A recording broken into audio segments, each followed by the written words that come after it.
Good morning student, তোমরা সবাই দেখছো exam cracker YouTube channel. So আজকে আমরা আলোচনা করতে চলেছি ডাব্লিউবিপি কনস্টেবলের 2015 সালের প্রিলিমসের যে জিকেগুলো এসেছিলো সেগুলো সম্পর্কে। তো চলো ক্লাসটা স্টার্ট করা যাক। প্রথম কোশ্চেন যে নিম্নবর্ণিত কোনটি ভারতবর্ষের প্রথম ব্যক্তি মালিকাধীন গ্রিনফিল্ড? ব্যক্তি মালিকাধীন মানে প্রাইভেট, ব্যক্তি মালিকাধীন মানে কি প্রাইভেট গ্রিনফিল্ড এয়ারপোর্টের কথা বলছে। যদি বলে ভারতবর্ষের প্রথম প্রাইভেট গ্রিনফিল্ড এয়ারপোর্ট কোনটা, তোমরা কি বলবে? Kazi Nazrul airport, Kazi Nazrul Islam airport. যদি বলে এই কাজী নজরুল ইসলাম এয়ারপোর্টটা কোথায়, তোমরা কি বলবে? দুর্গাপুর। কি বললাম তাহলে? নিম্নবর্ণিত কোনটি ভারতবর্ষের প্রথম ব্যক্তি মালিকাধীন মানে প্রাইভেট গ্রিনফিল্ড এয়ারপোর্টের কথা বলছে। আর যদি এই প্রাইভেট টার্মটাকে হটিয়ে দাও, যদি শুধু বলে গ্রিনফিল্ড এয়ারপোর্ট কোনটা ভারতবর্ষের প্রথম, তাহলে কি বলবে? ডনিপোলো এয়ারপোর্ট। যদি বলে ভারতবর্ষের প্রথম গ্রিনফিল্ড এয়ারপোর্ট কোনটা, তাহলে কি বলবে? ডনিপোলো এয়ারপোর্ট, ডনিপোলো বিমানবন্দর, ডনিপোলো বিমানবন্দর। আর যদি বলে এই ডনিপোলো বিমানবন্দরটা কোথায়, তোমরা কি বলবে? ইটানগরটা কোথায়? অরুণাচল প্রদেশ। ডনিপোলো বিমানবন্দর সেটা কোথায়? সেটা হচ্ছে ইটানগর। আর এই ইটানগর হচ্ছে অরুণাচল প্রদেশের রাজধানীর নাম। তাহলে যদি বলে ভারতবর্ষের প্রথম ব্যক্তি মালিকাধীন গ্রিনফিল্ড এয়ারপোর্ট কোনটা, যদি ব্যক্তি মালিকাধীন বলে, ব্যক্তি মানে প্রাইভেট, তাহলে তোমরা কী বলবে? কাজী নজরুল ইসলাম এয়ারপোর্ট, দুর্গাপুর। আর যদি এই ব্যক্তি কথাটা না থাকে, যদি শুধু জিজ্ঞেস করে নিম্নবর্ণিত কোনটি ভারতবর্ষের প্রথম গ্রিনফিল্ড এয়ারপোর্ট, তাহলে কি বলবে? ডনিপোলো এয়ারপোর্ট। আর যদি বলে এই ডনিপোলো এয়ারপোর্ট বা বিমানবন্দরটা কোথায়, তোমরা কি বলবে? ইটানগর। এছাড়াও অপশনের মধ্যে দেখছো যে মোপা এয়ারপোর্ট, জিজ্ঞেস করে যে মোপা এয়ারপোর্ট কোথায়, কি বলবে? গোয়াতে। তারপর যদি জিজ্ঞেস করে নেভি মুম্বাই এয়ারপোর্ট কোথায়, বলবে? মুম্বাইয়ে। যদি বলে নেভি মুম্বাই এয়ারপোর্ট কোথায়, কি বলবে? মুম্বাইয়ে। নেভি মুম্বাই এয়ারপোর্ট মুম্বাই। আর মোপা এয়ারপোর্ট কোথায়? গোয়াতে। এছাড়াও দেখতে পাচ্ছ Netaji Subhashchandra Bose airport. Directly question আছে যে নেতাজি সুভাষচন্দ্র বোস এয়ারপোর্ট কোথায়, তোমরা কি বলবে? কলকাতাতে। যদি জিজ্ঞেস করে নেতাজি সুভাষচন্দ্র বোস এয়ারপোর্ট কোথায়, তোমরা কি বলবে? কলকাতাতে। এছাড়াও জিজ্ঞেস করে যে স্বামী বিবেকানন্দ এয়ারপোর্ট কোথায়, স্বামী বিবেকানন্দ, তোমরা কি বলবে? রায়পুর। যদি বলে স্বামী বিবেকানন্দ এয়ারপোর্ট কোথায়, কি বলবে? রায়পুর, ছত্তিশগড়। স্বামী বিবেকানন্দ বিমানবন্দর, স্বামী বিবেকানন্দ বিমানবন্দর যদি জিজ্ঞেস করে কোথায়, তোমরা কি বলবে? স্বামী বিবেকানন্দ বিমানবন্দর হচ্ছে রায়পুর। এই রায়পুরটা কোথায়? ছত্তিশগড়ে। স্বামী বিবেকানন্দ বিমানবন্দর কোথায়? রায়পুর, ছত্তিশগড়। রায়পুর, ছত্তিশগড়। যদি বলে স্বামী বিবেকানন্দ বিমানবন্দর কোথায়, কি বলবে? রায়পুর, ছত্তিশগড়। ডাইরেক্টলি জিজ্ঞেস করবে যে স্বামী বিবেকানন্দ বিমানবন্দর কোথায়। এছাড়াও আরও দুটো বিমানবন্দর আছে যেগুলো জিজ্ঞেস করে। যদি বলে চৌধুরী চরণ সিং বিমানবন্দর কোথায়, তোমরা কি বলবে? লখনৌ। যদি বলে চৌধুরী চরণ সিং, যদি জিজ্ঞেস করে চৌধুরী চরণ সিং, যদি বলে চৌধুরী চরণ সিং বিমানবন্দর কোথায়, তোমরা কি বলবে? লখনৌতে। চৌধুরী চরণ সিং বিমানবন্দর। যদি বলে চৌধুরী চরণ সিং বিমানবন্দর কোথায়, চৌধুরী চরণ সিং বিমানবন্দর হচ্ছে লখনৌতে। এছাড়াও জিজ্ঞেস করে লাল বাহাদুর শাস্ত্রী, যদি বলে লাল বাহাদুর শাস্ত্রী বিমানবন্দর কোথায়, লাল বাহাদুর শাস্ত্রী, তাহলে কি বলবে? লাল বাহাদুর শাস্ত্রী বিমানবন্দর হচ্ছে বারাণসীতে। লাল বাহাদুর শাস্ত্রী বিমানবন্দর কোথায়? বারাণসী। এটাও কোথায়? উত্তরপ্রদেশ, বারাণসী। তাহলে কি বললাম? যদি বলে চৌধুরী চরণ সিং বিমানবন্দর কোথায়, কি বলবে? লখনৌতে। আর যদি বলে লাল বাহাদুর শাস্ত্রী বিমানবন্দর কোথায়, তাহলে কি বলবে? বারাণসীতে। ডাইরেক্টলি কোশ্চেন জিজ্ঞেস করবে যে লাল বাহাদুর শাস্ত্রী বিমানবন্দর কোথায়, কি বলবে? বারাণসীতে। কোশ্চেন জিজ্ঞেস করবে চৌধুরী চরণ সিং বিমানবন্দর কোথায়, কি বলবে? লখনৌতে। এছাড়াও যদি জিজ্ঞেস করে রাজীব গান্ধী আন্তর্জাতিক বিমানবন্দর, রাজীব গান্ধী, যদি বলে রাজীব গান্ধী আন্তর্জাতিক বিমানবন্দর কোথায়, রাজীব গান্ধী, জাস্ট রাজীব গান্ধী মনে রাখলেই হবে। রাজীব গান্ধী আন্তর্জাতিক বিমানবন্দর, তাহলে কি বলবে? হায়দ্রাবাদ। যদি বলে রাজীব গান্ধী আন্তর্জাতিক বিমানবন্দর কোথায়, রাজীব গান্ধী আন্তর্জাতিক বিমানবন্দর হচ্ছে হায়দ্রাবাদে বিমানবন্দর। যদি বলে রাজীব গান্ধী আন্তর্জাতিক বিমানবন্দর কোথায়, কি বলবে? হায়দ্রাবাদ, হায়দ্রাবাদ। রাজীব গান্ধী আন্তর্জাতিক বিমানবন্দর হায়দ্রাবাদ। এছাড়াও জিজ্ঞেস করে যে ইন্দিরা গান্ধী ইন্টারন্যাশনাল এয়ারপোর্ট বা ইন্দিরা গান্ধী আন্তর্জাতিক বিমানবন্দর, যদি জিজ্ঞেস করে ইন্দিরা গান্ধী আন্তর্জাতিক বিমানবন্দর কোথায়, ইন্দিরা গান্ধী আন্তর্জাতিক বিমানবন্দর, ইন্দিরা গান্ধী আন্তর্জাতিক বিমানবন্দর কোথায়, কি বলবে? ইন্দিরা গান্ধী আন্তর্জাতিক বিমানবন্দর হলো ইন্দিরা গান্ধী আন্তর্জাতিক বিমানবন্দর। যদি জিজ্ঞেস করে কোথায়, কি বলবে? দিল্লিতে। ইন্দিরা গান্ধী আন্তর্জাতিক বিমানবন্দর কোথায়? দিল্লিতে। ইন্দিরা গান্ধী আন্তর্জাতিক বিমানবন্দর হলো দিল্লিতে। চলো পরের কোশ্চেনে যাওয়া যাক। পরের কোশ্চেন হলো যে কলকাতায় হিন্দু কলেজ কে প্রতিষ্ঠা করেন? খুব ইম্পর্টেন্ট কোয়েশ্চেন পিএসসির জন্য, বহুতবার পরীক্ষায় জিজ্ঞেস করেছে। রিসেন্টলি যে ফুডের পরীক্ষা হয়েছে সেখানেও জিজ্ঞেস করেছিল যে কলকাতায় হিন্দু কলেজকে প্রতিষ্ঠা করেন, তোমরা কি বলবে? রাজা রামমোহন রায়। কলকাতায় হিন্দু কলেজকে প্রতিষ্ঠা করেছিলেন রাজা রামমোহন রায়। আর যদি জিজ্ঞেস করে হিন্দু কলেজ কবে তৈরি হয়েছিল, এটা আরও বেশি ইম্পর্টেন্ট, 1817 সালে। যদি বলে কলকাতায় হিন্দু কলেজ কবে প্রতিষ্ঠা হয়েছে, কি বলবে? রাজা রামমোহন রায়, সরি 1817। যদি বলে কলকাতায় হিন্দু কলেজ কবে প্রতিষ্ঠা হয়েছে, কি বলবে? 1817 সালে। আর যদি বলে কলকাতায় হিন্দু কলেজ কে প্রতিষ্ঠা করেছিল, তোমরা কি বলবে? রাজা রামমোহন রায়। বর্তমানে যে প্রেসিডেন্সি কলেজ আছে কলকাতায়, সেই কলেজটারই আগের নাম ছিল হিন্দু কলেজ। যে কলেজটাকে আমরা এখন প্রেসিডেন্সি কলেজ নামে চিনি, প্রেসিডেন্সি, যে কলেজটাকে আমরা এখন প্রেসিডেন্সি কলেজ নামে চিনি, সেটারই আগের নাম ছিল হিন্দু কলেজ। যে কলেজটার বর্তমান নাম হচ্ছে প্রেসিডেন্সি কলেজ, প্রেসিডেন্সি, যে কলেজটার বর্তমান নাম হচ্ছে প্রেসিডেন্সি কলেজ, সেই কলেজটারই আগের নাম ছিল হিন্দু কলেজ, যেটা 1817 সালে রাজা রামমোহন রায় তৈরি করেছিলেন। এছাড়াও রাজা রামমোহন রায় সম্পর্কে যে কোশ্চেনগুলো আছে, খুব ইম্পর্টেন্ট কোশ্চেন, যে ব্রহ্ম সমাজ কে তৈরি করেছে? যদি বলে ব্রহ্ম সমাজ, যদি বলে ব্রহ্ম সমাজ কে তৈরি করেছে, তাহলে কি বলবে? রাজা রামমোহন রায়। কবে? 1828 সালে। খুব ইম্পর্টেন্ট কোশ্চেন। যদি বলে ব্রহ্ম সমাজ কে তৈরি করেছে, তোমরা কি বলবে? রাজা রামমোহন রায় ব্রহ্ম সমাজ তৈরি করেছে। কত সালে? 1828 সালে। তারপরে সতী প্রথা বা সতীদাহ প্রথা রদ করতে কে সাহায্য করেছিল? সতী প্রথা বা সতীদাহ প্রথা রদ করতে কে সাহায্য করেছিল? রাজা রামমোহন রায়। কবে? 1829 সালে। এই রাজা রামমোহন রায়ের সহায়তায় 1829 সালে সতীদাহ প্রথাকে রদ করা হয়েছিল। তাহলে কি বললাম? রাজা রামমোহন রায় কী করেছে? ব্রহ্ম সমাজ তৈরি করেছে। আর যদি বলে ব্রহ্ম সমাজ কবে তৈরি হয়েছিল? 1828 সালে। তারপরে কি বললাম? যে সতীদাহ প্রথা কে রদ করেছিল? সতীদাহ প্রথা রদ করেছিল রাজা রামমোহন রায়। যদি বলে রাজা রামমোহন রায় কবে সতীদাহ প্রথা রদ করেছিল, তোমরা কি বলবে? 1829 সালে। খুব ইম্পর্টেন্ট কোয়েশ্চেন। এছাড়াও তোমরা এখানে আর একটা অপশন দেখছো, ঈশ্বরচন্দ্র বিদ্যাসাগর। যে বিধবা বিবাহ আইন, যদি বলে বিধবা বিবাহ আইন, বিধবা বিবাহ আইন কার সহায়তায় এসেছিল? ঈশ্বরচন্দ্র বিদ্যাসাগর। যদি বলে কবে? 1856 সালে। 1856 সালে। যদি বলে বিধবা বিবাহ আইন কার সহায়তায় এসেছিল? ঈশ্বরচন্দ্র বিদ্যাসাগর। যদি বলে কবে এসেছিল? 1856 সালে। 1856 সালে বিধবা বিবাহ আইন এসেছিল কার সহায়তায়? ঈশ্বরচন্দ্র বিদ্যাসাগরের সহায়তায়। 1856 সালে। 1856 সালে বিধবা বিবাহ আইন এসেছিল কার সহায়তায় এসেছিল? ঈশ্বরচন্দ্র বিদ্যাসাগরের সহায়তায়। এছাড়াও তোমরা এখানে আরেকটা অপশন দেখছো, যে Henry Louis Vivian Derozio. Henry Louis Vivian Derozio কি ইয়ং বেঙ্গল মুভমেন্ট। যদি বলে ইয়ং বেঙ্গল মুভমেন্ট কে চালু করেছিল? ইয়ং বেঙ্গল মুভমেন্ট কি বলবে? Henry Luis Vivian Derozio. যদি বলে ইয়ং বেঙ্গল মুভমেন্ট কে চালু করেছিল? মুভমেন্ট মানে আন্দোলন। যদি বলে ইয়ং বেঙ্গল মুভমেন্ট কে চালু করেছিল, তোমরা কি বলবে? ইয়ং বেঙ্গল মুভমেন্ট চালু করেছিল হেনরি লুইস ভিভিয়ান ডিরোজিও। যদি বলে ইয়ং বেঙ্গল মুভমেন্টকে চালু করেছিল, তোমরা কি বলবে? Henry Luis Vivian Derozio young Bengal movement চালু করেছিল। এছাড়াও হেনরি লুইস ভিভিয়ান ডিরোজিওর জিজ্ঞেস করে একটা বই, পরীক্ষায় খুব জিজ্ঞেস করে, two India my native land. Two India my native land. যদি বলে এই বইটা কার লেখা? Two India my native land. Two India my native land. Two India my native land. Two India my native land. যদি বলে এই বইটা কার লেখা, কি বলবে? Henry Luis Vivian Derozio. তাহলে কি বললাম? ইয়ং বেঙ্গল মুভমেন্টকে শুরু করেছিল, কি বলবে? Henry Louis Vivian Derozio. আর to India my native land, এই বইটা কার লেখা? Henry Louis Vivian Derozio. এছাড়াও তোমরা এখানে আরেকটা অপশন দেখতে পাচ্ছ, যে কেশবচন্দ্র সেন। আমি রাজা রামমোহন রায় বললাম ব্রহ্ম সমাজ। রাজা রামমোহন রায় কী তৈরি করেছিল? ব্রহ্ম সমাজ। ব্রহ্ম সমাজ। আর যদি বলে ভারতীয় ব্রহ্ম সমাজ, তখন হবে কেশবচন্দ্র সেন। রাজা রামমোহন রায় শুধু ব্রহ্ম সমাজ তৈরি করেছিলেন। আর যদি বলে ভারতীয় ব্রহ্ম সমাজকে তৈরি করেছিল, কি বলবে? কেশবচন্দ্র সেন। ভালো করে শুনবে, ভারতীয় ব্রহ্ম সমাজকে তৈরি করেছে কেশবচন্দ্র সেন। আর যদি বলে শুধু ব্রহ্ম সমাজকে তৈরি করেছিল, কি বলবে? রাজা রামমোহন রায়। এছাড়াও আর একটা কোশ্চেন খুব জিজ্ঞেস করে পিএসসির পরীক্ষায়, সেটা হচ্ছে ঢাকা অনুশীলন সমিতি কে তৈরি করেছিল? খুব ইম্পর্টেন্ট কোশ্চেন। ঢাকা অনুশীলন সমিতি খুব পরীক্ষায় জিজ্ঞেস করে, আর খুব ইম্পর্টেন্ট কোশ্চেন। ঢাকা অনুশীলন সমিতি কে তৈরি করেছিল? কি বলবে? পুলিন বিহারী দাস। ঢাকা অনুশীলন সমিতি পরীক্ষায় খুব জিজ্ঞেস করে। যদি জিজ্ঞেস করে ঢাকা অনুশীলন সমিতি কে তৈরি করেছিল, কি বলবে? পুলিন বিহারী দাস। ঢাকা অনুশীলন সমিতি কে তৈরি করেছিল? পুলিন বিহারী দাস। যদি জিজ্ঞেস করে ঢাকা অনুশীলন সমিতি কে তৈরি করেছিল, কি বলবে? পুলিন বিহারী দাস। পিএসসির পরীক্ষার জন্য খুব ইম্পর্টেন্ট কোশ্চেন এটা। চলো পরের কোশ্চেনে যাওয়া যাক। পরের কোশ্চেন হলো, যে কলকাতায় মেট্রো রেল পরিষেবা চালু হয় কবে? কলকাতায় মেট্রো রেল পরিষেবা চালু হয় কবে? তোমরা কি বলবে? 1984 সালে। যদি বলে কলকাতায় মেট্রো পরিষেবা চালু হয় কবে, কি বলবে 1984 সালে 24শে অক্টোবর।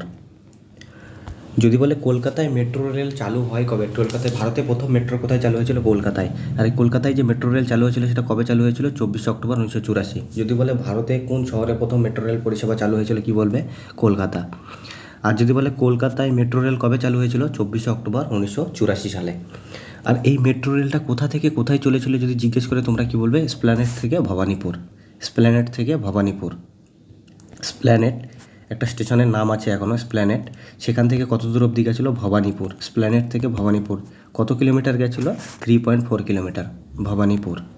যদি বলে প্রথম যে মেট্রো কলকাতায় কবে চালু হয়েছে, 24শে অক্টোবর 1984 সালে। সেই ট্রেনটা কোথা থেকে কোথা অবধি চলেছিল, এসপ্ল্যানেড থেকে ভবানীপুর অবধি চলেছিল। আর যদি বলে কত কিলোমিটার চলেছিল, কি বলবে 3.4 কিলোমিটার। যদি বলে কত কিলোমিটার চলেছিল, কি বলবে 3.4 কিলোমিটার। এরপর হচ্ছে জিজ্ঞেস করে যে এটা তো মেট্রো রেল গেলো, আর একটা রিসেন্টলি যদি বলে under water metro. Recently underwater metro. Underwater metro মানে জলের নিচ দিয়ে যে মেট্রো যাবে। রিসেন্টলি আন্ডার ওয়াটার মেট্রো কোন শহরে চালু করা হয়েছে, কি বলবে কলকাতা। এটা কারেন্ট অ্যাফেয়ার্সের question, Kolkata. Recently underwater metro যদি জিজ্ঞেস করে, recently underwater metro. Underwater metro মানে জলের নিচ দিয়ে মেট্রো যাবে। তো কলকাতার পাশে যে হুগলি নদী আছে, সেই হুগলি নদীর নিচে দিয়ে যে মেট্রোটা যাবে। তো আন্ডার ওয়াটার মেট্রো মানে জলের নিচে দিয়ে মেট্রো প্রথম ভারতের কোন শহরে চালু করা হয়েছে, কি বলবে কলকাতায়। এটা তো আমরা পড়লাম মেট্রো। আর যদি বলে কলকাতায় প্রথম ট্রেন, শুধু ট্রেন কবে চালু হয়েছে, কলকাতায় প্রথম ট্রেন শুধু কবে চালু হয়েছে, কি বলবে 15ই আগস্ট 1854 সালে।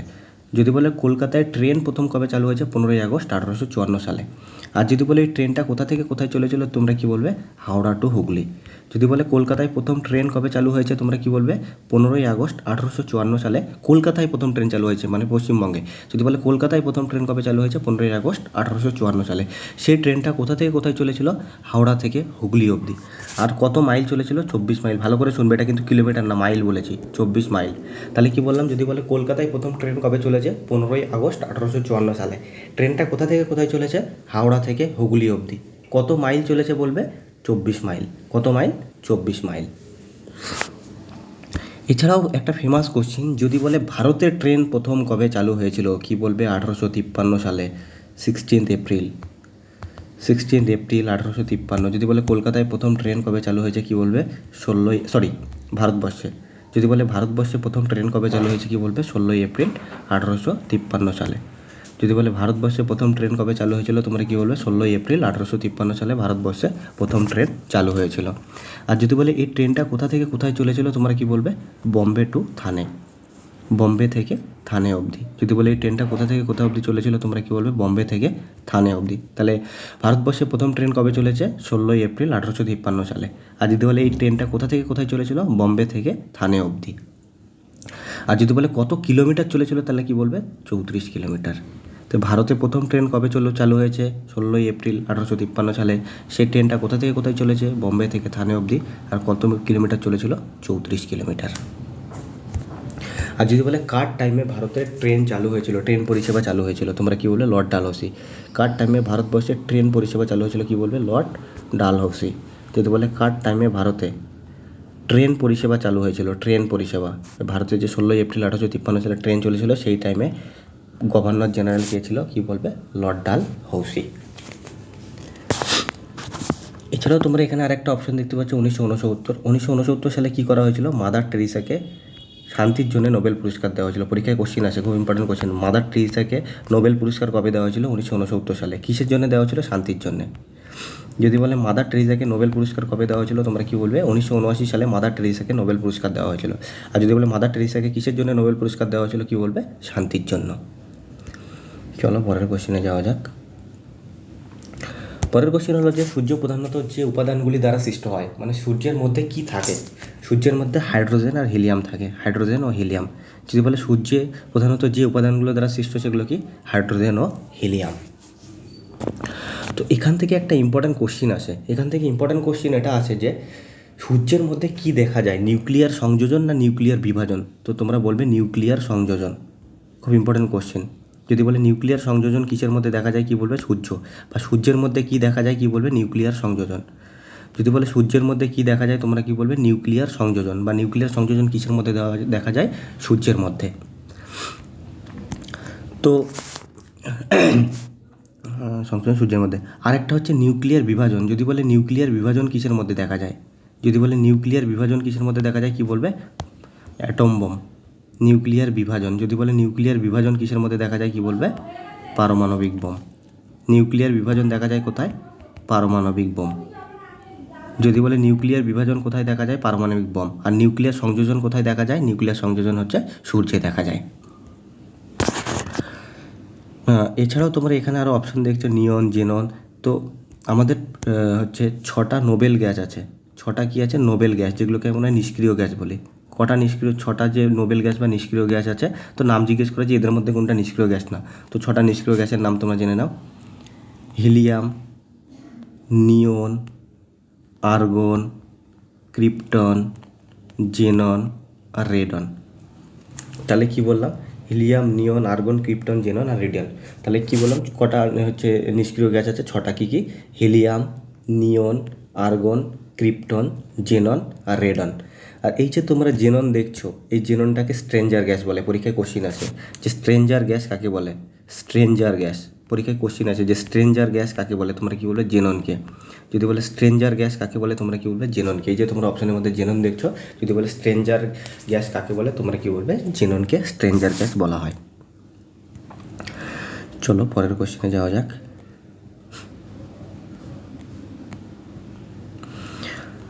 পরের কোশ্চেন হলো যে নিম্নবর্ণিত কোন রোগটি ব্যাকটেরিয়ার দ্বারা সৃষ্ট হয় না? এই টাইপের কোশ্চেন পরীক্ষায় খুব জিজ্ঞেস করে যে কোনটা ব্যাকটেরিয়া ঘটিত রোগ না।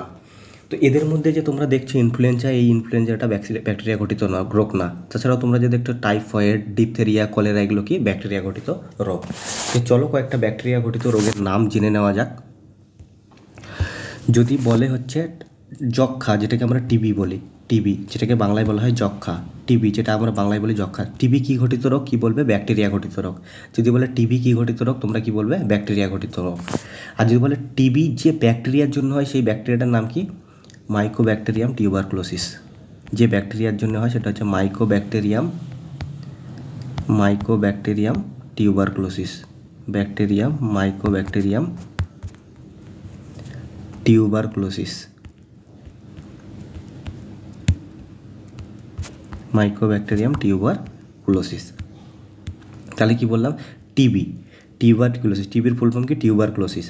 এই টিবির বাংলা হচ্ছে যক্ষ্মা। টিবির ফুল ফর্ম হচ্ছে টিউবারকুলোসিস, টিবির বাংলা হচ্ছে যক্ষ্মা। যদি বলে এই টিবি কি ঘটিত রোগ, কি বলবে? ব্যাকটেরিয়া ঘটিত রোগ। আর টিবি যে ব্যাকটেরিয়ার জন্য হয়, সেই ব্যাকটেরিয়াটার নাম কি? Mycobacterium tuberculosis. এছাড়াও চলো কলেরা। যদি বলে কলেরা কী ঘটিত রোগ, কলেরাও ব্যাকটেরিয়া ঘটিত রোগ। যদি বলে কলেরা কী ঘটিত রোগ, কী বলবে? কলেরাও ব্যাকটেরিয়া ঘটিত রোগ। আর যদি বলে যে ব্যাকটেরিয়ার জন্য কলেরা হয়, সেই ব্যাকটেরিয়াটার নাম কি? কী বলবে? Vibrio colliery. Vibrio colliery. Cholera যে ব্যাকটেরিয়ার জন্য হয় সেটার নাম কি? Vibrio colliery. তাহলে কলেরা কী ঘটিত রোগ? কলেরাও হচ্ছে একটা ব্যাকটেরিয়া ঘটিত রোগ। যদি বলে কলেরা কী ঘটিত রোগ, কী বলবে? ব্যাকটেরিয়া ঘটিত রোগ। আর কলেরিয়ার যে ব্যাকটেরিয়াটার জন্য হয়, সেই ব্যাকটেরিয়াটার নাম কি? Vibrio colliery. এছাড়াও তো তোমরা দেখতে পাচ্ছ ডিপথেরিয়াও ব্যাকটেরিয়া ঘটিত রোগ, টাইফয়েডও হয়, কলেরাও হয়। এছাড়াও আরেকটা জিজ্ঞেস করে কুষ্ঠ রোগ, যেটা তোমরা বলো ইংলিশে লেপ্রোসি বলে। কুষ্ঠ, যেটাকে ইংলিশে কী বলে? লেপ্রোসি। এটাও ব্যাকটেরিয়া ঘটিত রোগ। আর এটা যে ব্যাকটেরিয়ার জন্য হয় সেটার নাম মাইকোব্যাকটেরিয়াম লেপ্রি। মাইকোব্যাকটেরিয়াম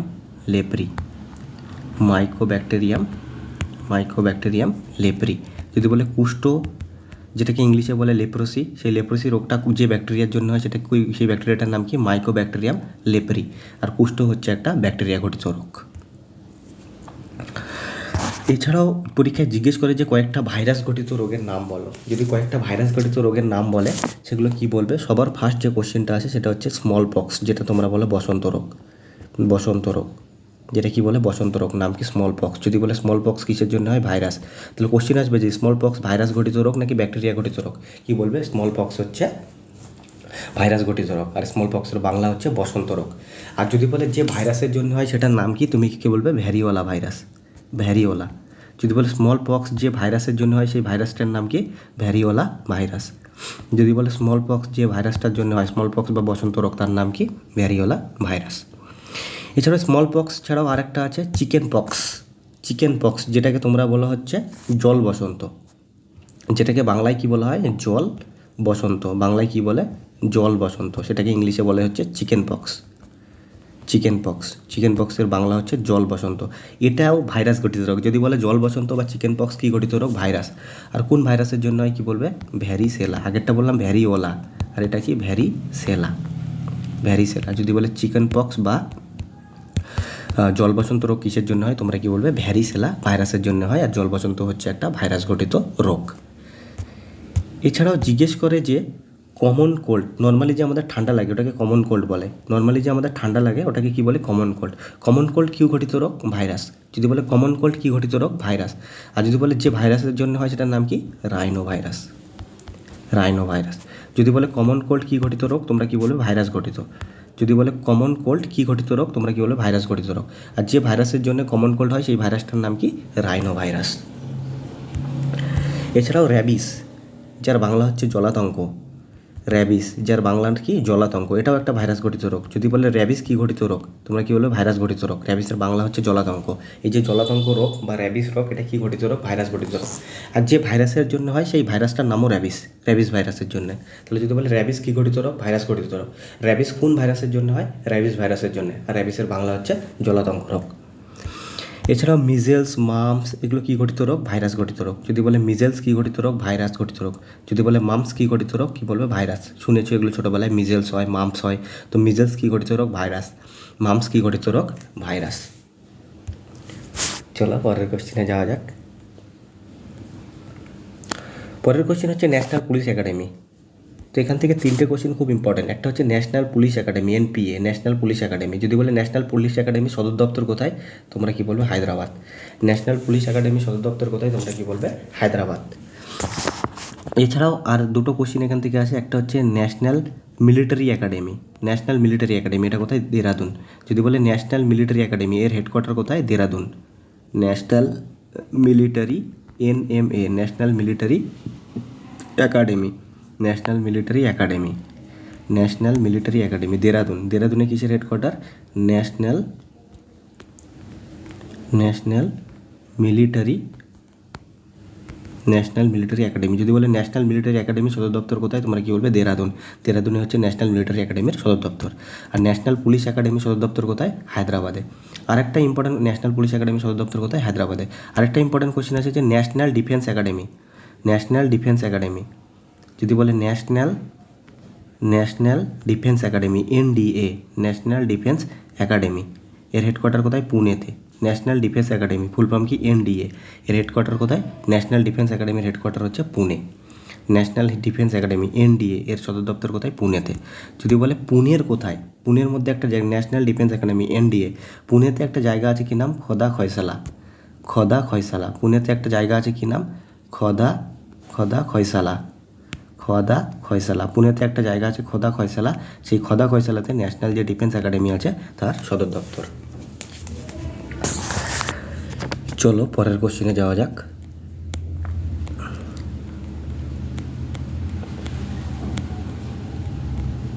পরের কোশ্চেন হচ্ছে যে কম্পিউটারের পরিভাষা অনুযায়ী টিবি এর অর্থ কী? কম্পিউটার যে মেমোরি থাকে, সেই মেমোরিকে আমরা যে ইউনিটগুলো দিয়ে ডিনোট করি হচ্ছে যে টিবি, জিবি, এমবি এগুলোতে। তো ওখানে যে টিবি শব্দটা থাকে সেই টিবির ফুল ফর্ম কি? টেরাবাইট।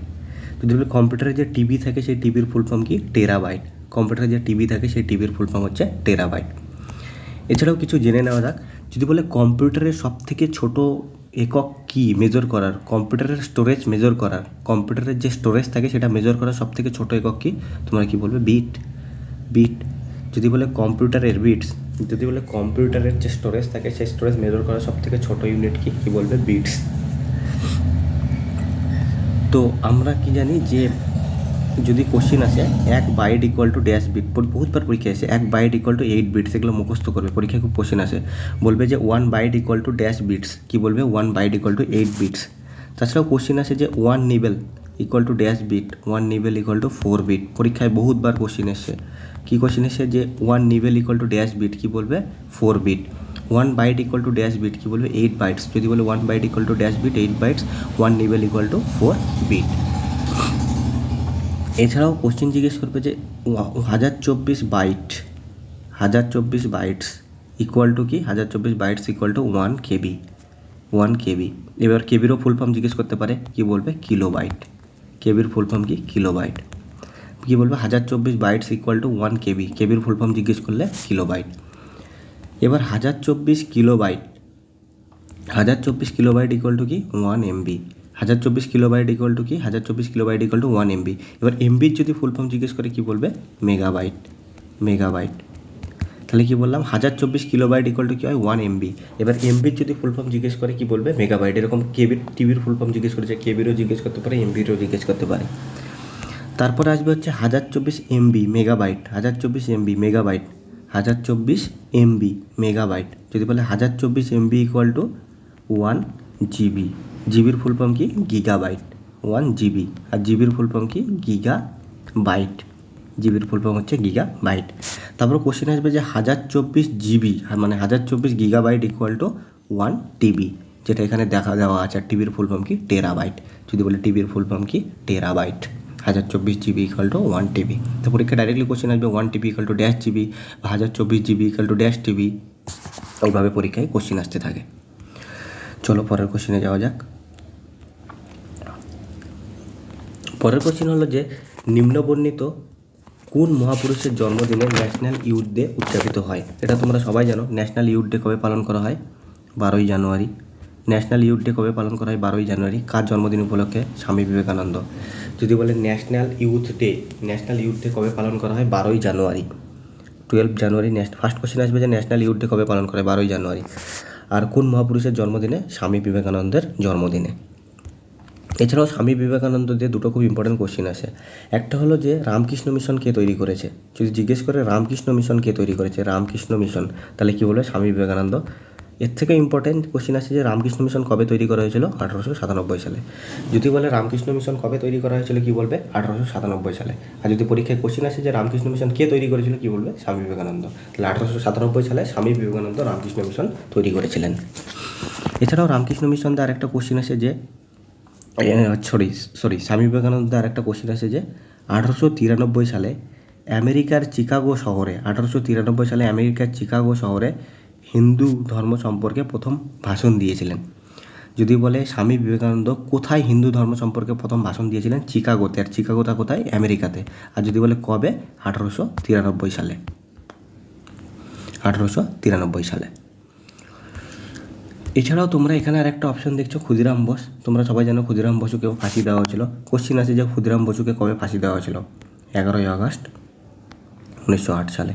ক্ষুদিরাম বসুকে কবে ফাঁসি দেওয়া হয়েছিল 11ই আগস্ট 1908 সালে। এছাড়াও ভগৎ সিং দেখছো, ভগৎ সিংকেও ফাঁসি দেওয়া হয়েছিল। যদি বলে কবে ফাঁসি দেওয়া হয়েছিল 23শে মার্চ 1931 সালে। আর ওই জন্য 23শে মার্চ আমরা কি শহীদ দিবস পালন করি। তাহলে যদি বলে ভগৎ সিংকে কবে ফাঁসি দেওয়া হয়েছিল 23শে মার্চ 1931 সালে। ওই জন্য 23শে মার্চ আমরা কী করি শহীদ দিবস পালন করি। আর ক্ষুদিরাম বসুকে কবে ফাঁসি দেওয়া হয়েছিল 11ই আগস্ট 1908 সালে। এছাড়াও ভগৎ সিং দেওয়ার একটা কোশ্চেন আছে যে ইনকলাব জিন্দাবাদ এই স্লোগানটা কে দিয়েছিল। ইনকলাব জিন্দাবাদ।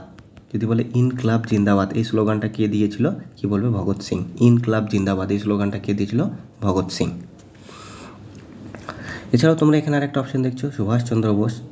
সুভাষচন্দ্র বোস কী করেছিল 1939 সালে ফরওয়ার্ড ব্লক তৈরি করেছিল। সুভাষচন্দ্র বোস 1939 সালে কী করেছিল ফরওয়ার্ড ব্লক তৈরি করেছিল। যদি বলে ফরওয়ার্ড ব্লক কে তৈরি করেছে সুভাষচন্দ্র বোস কবে 1939 সালে। এছাড়াও সুভাষচন্দ্র বোস কী করেছিল কংগ্রেসের 1938 সালে হরিপুরা সেশনে মানে হরিপুরা সভায় কংগ্রেসের সভাপতিত্ব করেছিল।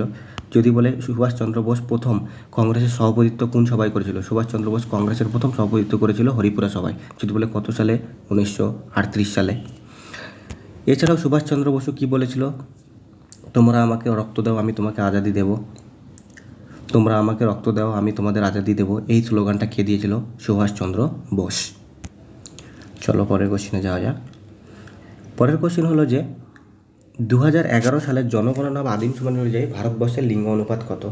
সবার আগে তোমরা জেনে নাও যে লিঙ্গানুপাতকে ক্যালকুলেট করে কীভাবে, হিসেব করে কী করে। প্রতি 1000 জন পুরুষে কতজন মহিলা থাকে সেটাকেই আমরা লিঙ্গানুপাত বলি। প্রতি 1000 জন পুরুষে কতজন মহিলা থাকে সেটা কোনো একটা রাজ্যের প্রতি 1000 জন পুরুষে কতজন মহিলা থাকে বা কোনো একটা দেশের প্রতি 1000 জন পুরুষে কতজন মহিলা থাকে সেটাকেই আমরা বলি লিঙ্গানুপাত। তো তোমাদের পরীক্ষায় সবসময় যে আদমশুমারি মানে জনগণনা থেকে কোশ্চেন আসে সেটা হচ্ছে 2011। এই 2011 জনগণনা তোমাদের পরীক্ষার জন্য খুব ইম্পর্ট্যান্ট। তো 2011 আদমশুমারি অনুযায়ী ভারতবর্ষের লিঙ্গানুপাত যদি জিজ্ঞেস করে কত বলবে 940। কোথাও কোথাও 943 লেখা থাকে, সেটাও ঠিক। যদি এখানে 940-এর জায়গায় লেখা থাকতো 943, সেই অ্যান্সারটাও ঠিক হতো। তার মানে কি 1000 জন পুরুষে কতজন করে মহিলা আছে? 940 জন বা 943 জন মহিলা আছে। তাহলে ভারতের লিঙ্গানুপাত কত? 940 বা 943 যদি অপশনে থাকতো সেটাও ঠিক। এটা তো গেল ভারতবর্ষের লিঙ্গানুপাত। যেহেতু তুমি পশ্চিমবঙ্গের পরীক্ষা দিচ্ছ, তাহলে তোমাকে পশ্চিমবঙ্গের লিঙ্গানুপাতও জিজ্ঞেস করতে পারে। তাহলে কী বলবে? পশ্চিমবঙ্গের লিঙ্গানুপাত হচ্ছে 1000 জন পুরুষে কতজন মহিলা থাকে? 950 জন। এটা হচ্ছে পশ্চিমবঙ্গের লিঙ্গানুপাত। যদি বলে পশ্চিমবঙ্গের লিঙ্গানুপাত কত, তোমরা কি বলে? পশ্চিমবঙ্গের লিঙ্গানুপাত হচ্ছে 1000 জন পুরুষে 950 জন মহিলা থাকে। এছাড়াও পরীক্ষায় কোশ্চেন জিজ্ঞেস করে যে কোন রাজ্যের লিঙ্গানুপাত সবথেকে বেশি, তোমরা কি বলবে? কেরালা। যদি বলে ভারতের কোন রাজ্যের লিঙ্গানুপাত সবথেকে বেশি, তোমরা কি বলবে? কেরালা। প্রতি 1000 জন পুরুষে 1084 জন মহিলা আছে। যদি বলে পশ্চিমবঙ্গের কোন রাজ্যের হচ্ছে লিঙ্গানুপাত সবথেকে বেশি, তোমরা কি বলবে? কেরালা রাজ্যের লিঙ্গানুপাত সবথেকে বেশি। আর যদি জিজ্ঞেস করে কেরালা রাজ্যের লিঙ্গানুপাত কত, প্রতি 1000 জন পুরুষে কতজন করে মহিলা আছে? 1084 জন। আর যদি বলে কোন রাজ্যের লিঙ্গানুপাত সবথেকে কম, তোমরা কি বলবে? হরিয়ানা। যদি বলে ভারতবর্ষের কোন রাজ্যের লিঙ্গানুপাত সবথেকে কম, তোমরা কি বলবে? হরিয়ানা। যদি বলে হরিয়ানা লিঙ্গানুপাত কত, তোমরা কি বলবে? 877/1000। মানে প্রতি 1000 জন পুরুষে 877 জন করে মহিলা আছে। প্রতি 1000 জন পুরুষে কতজন করে মহিলা আছে? 877 জন করে মহিলা আছে। আর হরিয়ানা রাজ্যের লিঙ্গানুপাত সবথেকে কম, এটা হরিয়ানা রাজ্যের লিঙ্গানুপাত। চলো পরের কোশ্চেনে যাওয়া যাক। পরের কোশ্চেন হলো যে সঠিক শব্দ মেলান। তো এখানে দেওয়া আছে যে কোনটা কিসের একক সেটা মেলাতে বলেছে। তো কারেন্ট সবাই জানো, কারেন্টের একক কি? অ্যাম্পিয়ার। কারেন্টের একক কি? সবাই জানো অ্যাম্পিয়ার। এখানে রেজিস্ট্যান্স লেখা আছে, রেজিস্ট্যান্সের একক কি? সবাই জানো ওহম। এখানে পাওয়ার লেখা আছে, পাওয়ারের একক কি? সবাই জানো ওয়াট। আর এখানে টেম্পারেচার লেখা আছে, টেম্পারেচারের একক কি? কেলভিন। তাহলে এর 2 হবে। এর কি হবে? 2। একটাই অপশনে আছে, বাকিগুলো চেক করার দরকারই নাই। এর 2। দেখো কারেন্টের একক কি? অ্যাম্পিয়ার। রেজিস্ট্যান্সের একক কি? ওহম। 2-এর 1 দেখতেই পাচ্ছ। পাওয়ারের একক কি? ওয়াট। 3-এর D। 3-এর 4 দেখতে পাচ্ছ। টেম্পারেচার একক কি? কেলভিন। 4-এর 3 দেখতেই পাচ্ছ। তো এগুলো ডাইরেক্টলি পরীক্ষায় কোশ্চেন আসে যে কারেন্টের একক কী বলবে? অ্যাম্পিয়ার। রেজিস্ট্যান্সের একক কি? ওহম। পাওয়ারের একক কি? ওয়াট। টেম্পারেচার একক কি? কেলভিন। ডাইরেক্টলি পরীক্ষায় কোশ্চেন জিজ্ঞেস করে। চলো পরের কোশ্চেনে যাওয়া যাক। পরের কোশ্চেন হলো যে নিম্নবর্ণিত কোন পদাধিকার ভারতের রাষ্ট্রপতির দ্বারা নিযুক্ত হন। তো ভারতের রাষ্ট্রপতি কাকে কাকে নিযুক্ত করে সেটার কথা বলেছে। তো যে ভারতের অ্যাটর্নি জেনারেল অফ ইন্ডিয়া হয় তাকেও রাষ্ট্রপতি নিযুক্ত করে। যে আমাদের comptroller and auditor general of India হয় ক্যাগ, তাকেও হচ্ছে ভারতের রাষ্ট্রপতি নিযুক্ত করে। আর যে কোনো রাজ্যের রাজ্যপালকেও রাষ্ট্রপতি নিযুক্ত করে। তাহলে কী হলো? উপরে সবকটি। তো এবার এই কোশ্চেনটাকে ব্রেক করে দেবে যে অ্যাটর্নি জেনারেল অফ ইন্ডিয়াকে কে নিযুক্ত করে, এইভাবে ভেঙে দেবে কোশ্চেনটাকে। তোমরা কি বলবে? রাষ্ট্রপতি। বা পরে কোশ্চেন জিজ্ঞেস করতে পারে যে ক্যাগ, যেটা comptroller and auditor general of India, একে কে নিযুক্ত করে, তোমরা কি বলবে? রাষ্ট্রপতি। বা পরীক্ষায় এই কোশ্চেনটা হচ্ছে যে কোনো রাজ্যের রাজ্যপালকে কে নিযুক্ত করে, কি বলবে? রাষ্ট্রপতি। এগুলো সম্পর্কে একটু জেনে নেওয়া যাক। এই যে অ্যাটর্নি জেনারেল, এই অ্যাটর্নি জেনারেল সম্পর্কে কত নম্বর অনুচ্ছেদে বলা আছে? 76 নম্বর। যদি বলে অ্যাটর্নি জেনারেল সম্পর্কে ভারতের সংবিধানের কত নম্বর অনুচ্ছেদে বলা আছে? 76। ডাইরেক্টলি কোশ্চেন আসবে যে অ্যাটর্নি জেনারেলের অনুচ্ছেদ কত? 76। তারপরে কোশ্চেন আসবে যে বর্তমান টাইমে ভারতের অ্যাটর্নি জেনারেলকে কি বলবে? আর ভেঙ্কট রামনি। যদি বলে বর্তমান টাইমে ভারতের অ্যাটর্নি জেনারেলকে কি বলবে? আর ভেঙ্কট রামনি হচ্ছে বর্তমান টাইমে ভারতের অ্যাটর্নি জেনারেল, আর ভেঙ্কট রামনি। এবার অনেকে হয়তো মনে কোশ্চেন জাগতে পারে যে এই অ্যাটর্নি জেনারেলটা কে? অ্যাটর্নি জেনারেল হচ্ছে একজন ল অফিসার, মানে তুমি একে একজন উকিল বলতে পারো। ধরো তুমি ভারত সরকারের এগেনস্টে কেস করে দিলে, এবার ভারত সরকারের এগেনস্টে যখন কেস করে দেবে, তোমার হয়ে তো একজন উকিল কেস লড়বে, কিন্তু সরকারের হয়েও তো কাউকে না কাউকে কেসটা লড়তে হবে। তো সরকারের হয়ে যে কেসটা লড়ে তিনি হলেন অ্যাটর্নি জেনারেল। এছাড়াও তোমরা এখানে দেখছো comptroller and auditor general of India. যদি বলে ক্যাগ ভারতের কত নম্বর অনুচ্ছেদে বলা আছে? সংবিধানের 148। যদি বলে ক্যাগ সম্পর্কে ভারতের কত নম্বর অনুচ্ছেদে বলা আছে? কি বলবে? 148। আর যদি বলে বর্তমানে ভারতের ক্যাগের ফুল ফর্মই হচ্ছে comptroller and auditor general of India. বর্তমান টাইমে ভারতের ক্যাগ হচ্ছে গিরিশচন্দ্র মুর্মু। যদি বলে বর্তমান টাইমে ভারতের ক্যাগকে কি বলবে? গিরিশচন্দ্র মুর্মু হচ্ছে বর্তমান টাইমে ভারতের ক্যাগ। যদি বলে বর্তমান টাইমে ভারতের ক্যাগকে গিরিশচন্দ্র মুর্মু। ক্যাগ সম্পর্কে কত নম্বর অনুচ্ছেদে বলা আছে? 148। তো আজকের ক্লাসটা আমরা এখানেই শেষ করব। যদি ক্লাসটা তোমাদের ভালো লেগে থাকে অবশ্যই ভিডিওটাতে লাইক, কমেন্ট এবং শেয়ার করে দেবে এবং চ্যানেলটাকে সাবস্ক্রাইব করে নেবে। Thank you.